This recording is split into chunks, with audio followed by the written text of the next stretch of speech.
Hey Terraria fans, welcome back to another episode here on the channel. Today I'm going to be going through one of the most exciting new items in the game when it comes to anything related to building. Now obviously you've probably seen a video on this item already, and if you've already looked at the thumbnail and or the title, you know that I'm going to be talking about the Rubblemaker.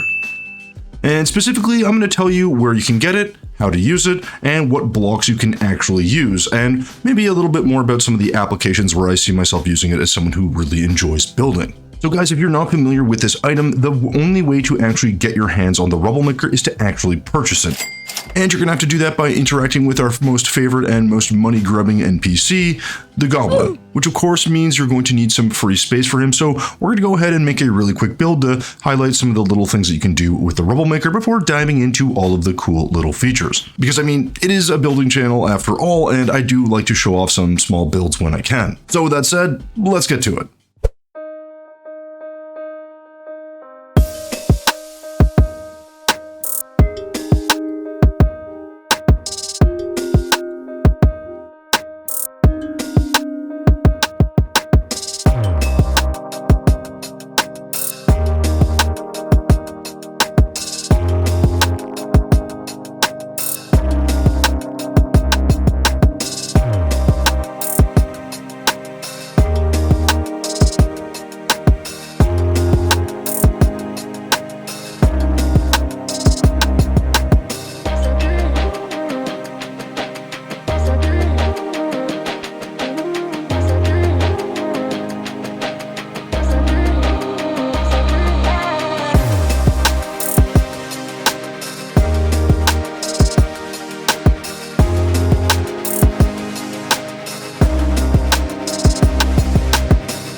Alright guys, so there you go. There is a quick little build for the Goblin NPC. Now we didn't do anything too crazy with some of the new materials. I did use a bit of ashwood, as you saw, both for the fence and the walling, as well as some other areas, but we basically want to come and talk to him right now and see if he is selling it. And sure enough, there he is, the Rubblemaker. Now, as you can see, it is 23 gold, so even if you do get the Goblin fairly early, just make sure you have a little bit of cash on hand so you can actually purchase this, well, fairly useful item. All right, so now that we've got ourselves a Rubblemaker, I'm going to quickly highlight what it can do. Now you can see it has +3 to range, which is really useful when, you know, building and other things.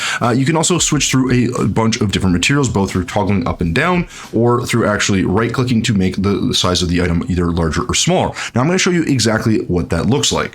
All right, guys, so here we are at our tiny little platform where we're going to highlight everything that you can make with wood. Now, again, guys, I will show you all of the different materials that you can use. I believe there's about 27 or perhaps 28 in total, but someone can correct me in the comments if I'm wrong. I believe it's 27, could be 28. Anyways, here we're going to highlight wood and all the little things that you can do. Now, as I said, one of the nice features with the Rubblemaker is you just simply need the material in your actual inventory, and it needs to be in the topmost left position. So if I had wood or perhaps some other material here like granite or marble, that wouldn't actually work. It would use whatever is in the top left slot. However, that being said, not every material actually has every size of the Rubblemaker. So as an example, if I am using wood here, now you can see we have a few of these small little materials. If I hit up, I can now switch to the next one and so on and so forth. Now there's a limit to how many you can do, and some materials have more than others, and eventually this will repeat as you're about to see here in a second. So this is now the broken arrow piece from before.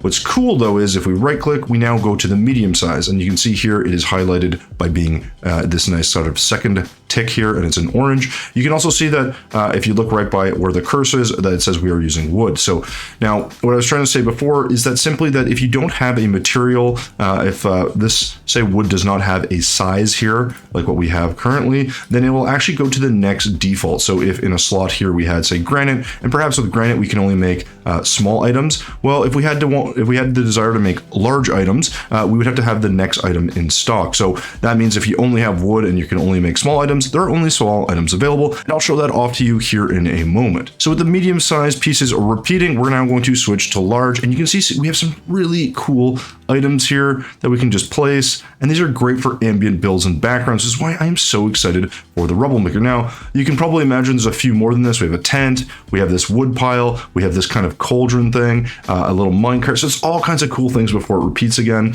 So I'm not going to show all of them here, but you can kind of get a quick idea. Now, these are really useful. They can all be painted and they can be placed on any block. But what if we have other materials that we want to go? Well, I'm going to show some of the other ones off here, but before I do that, I just want to show all of the materials that I know of so far.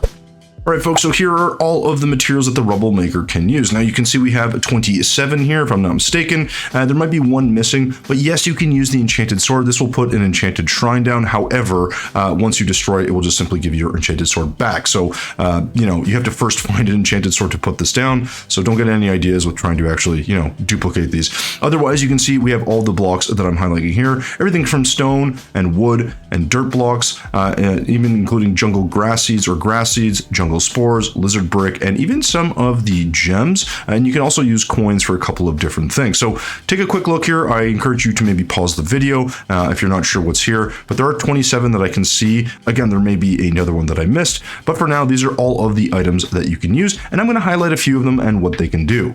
All right, guys, so here is what I was referring to. This is only a sample of everything that you can do, but as you can see, some of these materials do not cover the full spectrum. And so as an example, if I were to be using, say, ice blocks, I can actually only make the small setting items, meaning because these are in the actual top leftmost position, right here, you'll see that I don't actually have an option for anything in the ice block. And it's gonna pop in as being, well, a large item in the stone setting. So the reason this does this is because simply at the moment, here in the small setting, we do actually have options, as you can see here. Once we go to the medium setting, there are no medium settings on the Rubblemaker for the ice block. However, for the stone block, you get all three options and you get quite a number of different options within each setting. So of course, I'm not going to highlight every single possible item. There are 27, and I think each of them has anywhere from, as you can see, maybe 3 or 4 different items to maybe 15 or 20.